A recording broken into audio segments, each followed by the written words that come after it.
தாவேக்காலன்னு தான் பேசினாங்க. சொல்கிறவங்க பொய்ன்னு சொன்னாங்கன்னா எனக்கு 2-3 நாளாக இவ்வளோ ஃபோன் கால்ஸ் வரணும்னு எனக்கு எந்த ஒரு அவசியமும் இல்லை. உன்னை யாரடா போய் கம்ப்ளைண்ட் கொடுக்க சொன்னது அப்படின்னு சொன்னாங்க. அது உங்களுக்கு தேவையில்லாத விஷயம். நான் என்ன ஃபேஸ் பண்ணணும் ஃபேஸ் பண்ணிக்கிறேன், ஃபஸ்ட்டு ஃபோனை வச்சுருங்க அப்படின்னு கட் பண்ணிட்டேன். அப்போ நான் இந்த கட்சியோட ஃபோட்டோ இருந்தேன்னா இப்போ இந்த கட்சிக்கு ஆதரவு தெரிவிக்கிறேன்னு அர்த்தமா? தாவேக்கா கேஸ் போட்டா நீங்க ஃபேஸ் பண்ணிடுவீங்களா? சரி, அப்படி வாய்ப்பு இருந்தால் நான் ஃபேஸ் பண்ணிக்கிறேன். ஒன்றுமே இல்லைங்கிறியே ஏன்டா அப்படின்னு கேட்டேன். ஒன்றும் இல்லைம்மா விடுமா, நான் தான் உயிரோட வந்துட்டேனே விடுமா அப்படின்னு சொன்னான்.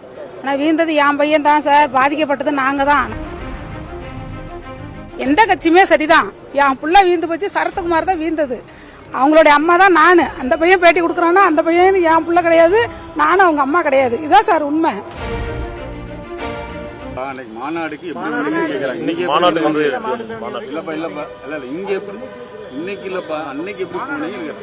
மாநாட்டு அன்னைக்கு அரியலூரில் விடியகாலம் 3 மணிக்கு ட்ரெயின் ஏறி திருச்சி வந்துட்டு, திருச்சியிலேருந்து அதுல்யா ட்ரெயினில் ஏறி மதுரை வந்துட்டு, மதுரையிலேருந்து பெரியார் பஸ் ஸ்டாண்ட்லேருந்து மாநாட்டுக்கு போயிட்டேன். காரியப்பட்டி பஸ் ஏறி 76ஆம் நம்பர் பஸ் ஏறி மாநாட்டு திடல்கிட்டே போய் இறங்கிட்டேன். இல்லை, நான் இண்டிவிஜுவலாக தான் வந்தேன். இல்லப்ப உங்ககிட்ட வந்து புஷியானந்த் தரப்புல எதுவும் பேசுறாங்க? அவங்க தரப்புல எதுவும் பேசுறாங்களா? உங்களை எதுவும் மிரட்டுறாங்க? இன்ன வரைக்கும் யாரும் எதுவும் என்கிட்ட பேசல. ஆனால் த்ரெட்டன் கால்ஸ் நிறைய வந்துகிட்டு இருக்குது. யார் பண்றாங்க? நிறைய நம்பர்லேருந்து வந்துட்டு இருக்கு. யாருன்னு சரியா சொல்றாங்க போன்ல? இல்ல உங்ககிட்ட என்ன சொல்றாங்க? ஏன் கம்ப்ளைண்ட் கொடுத்தீங்க கேக்குறாங்களா? என்ன மாதிரி த்ரெட்டன் கேக்குறாங்க? என்ன போய் மிரட்டுறாங்க? அதான் நீங்க சொல்றது எல்லாமே பொய்ன்னு ஒருத்தவங்க சொல்றாங்க. உண்மைனா நீங்க என்ன நடந்துச்சு? சொல்றவங்க பொய்ன்னு சொன்னாங்கன்னா எனக்கு 2-3 நாளாக இவ்வளோ ஃபோன் கால்ஸ் வரணும்னு எனக்கு எந்த ஒரு அவசியமும் இல்லை. இதுமாரி தலைமைச் செயலகத்திலேருந்து உங்கள்கிட்ட பேச சொன்னாங்க. என்ன நடந்துச்சு ஏதுன்னு கேட்டாங்க. எதுக்கு அம்மா இப்படி பொய்யான தகவலை கொடுத்துருக்காங்க அப்படின்னு சொன்னாங்க.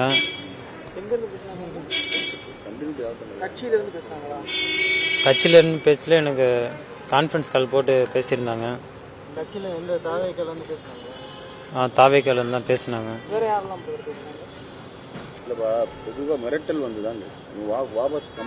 உனக்கு யாரடா போய் கம்ப்ளைண்ட் கொடுக்க சொன்னது அப்படின்னு சொன்னாங்க. அது உங்களுக்கு தேவையில்லாத விஷயம். நான் என்ன ஃபேஸ் பண்ணணும் ஃபேஸ் பண்ணிக்கிறேன், ஃபஸ்ட்டு ஃபோனை வச்சுருங்க அப்படின்னு கட் பண்ணிட்டேன். என்ன விஷயம்னா, அவர் வந்து ஒரு ஒய்பிரிவு பாதுகாப்புல இருக்கிற ஒருத்தர். நீங்க அத்துமீறி ரேம்ப்ல வந்து மேலே ஏறி அவரை போய் பதிலுக்கு அவங்க கேஸ் கொடுத்தாங்கன்னா அந்த விளைவுல நீங்க சந்திப்பாங்க. என்ன சொல்லுவாங்க? ஒரு தாக்கம் வந்தா என்ன பண்ணுவீங்க? நான் அவரோட ரசிகரா ஒரு ஆர்வத்தில் பார்க்க போனே தவிர மற்றபடி எந்த உள்நோக்கத்தோட நான் எதுவும் பாதிக்கப்பட்டதுனால நான் கொடுக்குறேன். நான் அப்பா இல்லாமல் அம்மா வச்சுட்டு ஓலை குடிசையில் தான் நான் குடியிருக்கிறேன். விஷயம் எல்லாத்தையும் தெரிஞ்சதுக்கப்புறம் நான் அவர் மேற்கொண்டு நடவடிக்கை எடுக்கணும்னு அப்புறம் வந்தாச்சு. என்ன எதிர்பார்க்குறீங்க? நான் எதுவும் எதிர்பார்க்கல. இதுக்கு மேலே மேற்கொண்டு இதுமாரி எதுவும் நடக்கக்கூடாது, எனக்கு நீதி வேணுங்கிற வேற ஒன்றும் கிடையாது. இல்லை, இப்போ பவுன்சர் தள்ளி விட்டு தான் நீங்கள் சொல்கிறீங்க இல்லையா? ஆனால் அந்த வீடியோவில் பார்க்கும்போது நீங்கள் அந்த கம்பியை தூங்கிட்டு நிற்கிற மாதிரி தானே இருக்குது. அது எப்படி தள்ளி விட்ட மாதிரி ஆகும்? தூக்கி வீசினால தான் நான் கம்பியை பிடிச்சிக்கிட்டு தொங்குறேன். இல்லை, இப்போ கிரீஸ் எல்லாம் போட்டாங்கல்ல, ஏறக்கூடாது. அதெல்லாம் வந்து தடுப்பு நடவடிக்கை தானே. அதை மீறி தெரியல, கிரீஸ் போட்டுருவாங்களா என்னன்னு அது தெரியல. பிளாக் கலரில் பெயிண்ட் மாதிரி அடிச்சிருந்தாங்க, அவ்வளோதான். வேற கட்சியில இல்லை, என்கிட்ட எந்த கட்சியிலேருந்து யாரும் எனக்கு ஃபோன் பண்ணி எதுவும் பேச கிடையாது.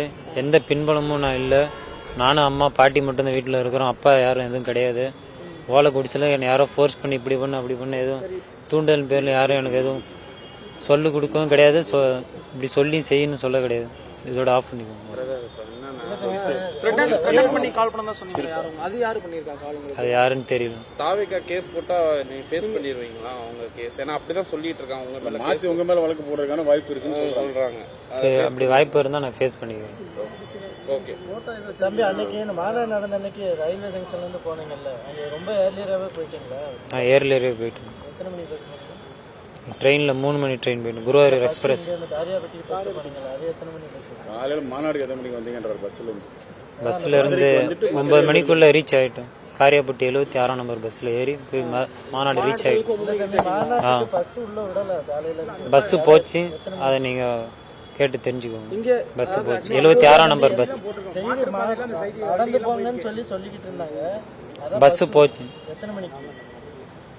நாங்கள் ஒரு மார்னிங் ஏறினா அங்கே 9 மணிக்குள்ள ரீச் ஆகிட்டோம். ரோட்லேயே திடலுக்கு முன்னாடியே ரொம்ப டிராஃபிக்காக இருந்துச்சு. நான் திடலுக்கு முன்னாடியே இறங்கி நான் நடந்து நான் திடல்ல இருந்து ஒரு 1 கிலோமீட்டர் அவ்வளோ. இப்போ பிரதர் நீங்கள் சொல்கிற மாதிரி பார்த்தீங்கன்னா அந்தோதய ட்ரெயின் வந்து மதுரைக்கு 9 மணிக்கு தான் ரீச் ஆகுது. நீங்கள் 9 மணிக்கு மாநாட்டத்தில் ரீச் ஆனால் தான் சொல்கிறீங்க. அது எப்படி கணக்கு எனக்கு தெரியல. இதோட ஆஃப் பண்ணிக்கோங்க, நான் எதுவும் பேச விரும்புகிறேன். அந்த ட்ரெயினில் தான் வந்து இறங்கினா பெரியார் பஸ் ஸ்டாண்டில் பஸ் ஏறி அப்புறம் மாநாட்டு திடல் போயிட்டேன். போடுறாங்க அதுக்காக அப்போ நான் இந்த கட்சியோட ஃபோட்டோ இருந்தேன்னா இப்போ இந்த கட்சிக்கு ஆதரவு தெரிவிக்கிறேன்னு அர்த்தமா? அது வந்து அது அவங்களோட கிரியேட்டிவிட்டியாக இருக்கும். அதுக்கெல்லாம் நம்ம பதில் சொல்லிட்டு இருக்க முடியாது. நான் பெரம்பலூர் மாவட்டம் குன்னம் தாலுக்கா பெரியம்மாபாளையம். என் பேர் சந்தோஷம், பையன் பேர் சரத்குமார். எங்கள் பையன் இப்போ வியாழக்கிழமை நைட்டு அம்மா நான் இது மாதிரி இன்டர்வியூக்கு போகிறேன் திருச்சிக்கு அப்படின்னு சொன்னான். எப்போ மாநாட்டுக்கு போகிறேன்னா இல்லைம்மா அப்படின்னு என்கிட்ட மாநாட்டுக்கு போகிறதே போய் சொல்லிவிட்டு தான் எங்கள் பையன் போனான். அதனால் திரும்ப இது மாதிரி வீந்து போயிட்டான் அப்படின்னு வீடியோவில் வந்ததும் யாருப்பான்னு மறுநாள் காலையில் சனிக்கிழமையாக தான் இருக்கும்னு நினைக்கிறேன். எனக்கு அது புரியல. சனிக்கிழமையாக தான் இருக்கும். காலையில் இது யாருப்பா அப்படின்னு கேட்குறான். இல்லைம்மா நான் இல்லைம்மா விடுமா, நான் நல்லா இருக்கேன், இங்கே அடியாடா சாப்பிட்டியாடா, என்னடா பண்ணுனேன், என்னடா ஆச்சுன்னு. இல்லைம்மா விடுமா நல்லா இருக்கேன், விடுமா நான் ஊருக்கு வரேன், நீ சாப்பிட்டு ஒன்றும் நினைக்காதம்மா, சாப்பிட்டு படுமா அப்படின்னு சொன்னான். திரும்ப வீட்டுக்கு வந்து உள்ள படுத்தவன் எந்திரிக்கவே இல்லை, சோர்ந்து போய் படுத்திருந்தான். மாத்திரை வாங்கிட்டு வந்து சாப்பிட்றான். ஒன்றுமே இல்லைங்கிறியே ஏன்டா அப்படின்னு கேட்டேன். ஒன்றும் இல்லைம்மா விடுமா, நான் தான் உயிரோட வந்துட்டேனே விடுமா அப்படின்னு சொன்னான். ஆனால் வீழ்ந்தது என் பையன் தான் சார், பாதிக்கப்பட்டது நாங்கள் தான். நாங்கள் ஏன் சார் இவ்வளோ தூரம் வரோம்? எங்களுக்கு பின்னாடி யாருமே தூண்டுதோலும் கிடையாது, எங்களுக்கு ஆதரவும் கிடையாது. எந்த கட்சியுமே சரிதான். என் புள்ள வீழ்ந்து போச்சு, சரத்குமார் தான் வீழ்ந்தது. அவங்களுடைய அம்மா தான் நான். அந்த பையன் பேட்டி கொடுக்குறான்னா அந்த பையன் என் புள்ள கிடையாது, நானும் அவங்க அம்மா கிடையாது. இதான் சார் உண்மை, இதான் உண்மை. என் பேர் சந்தோஷம்.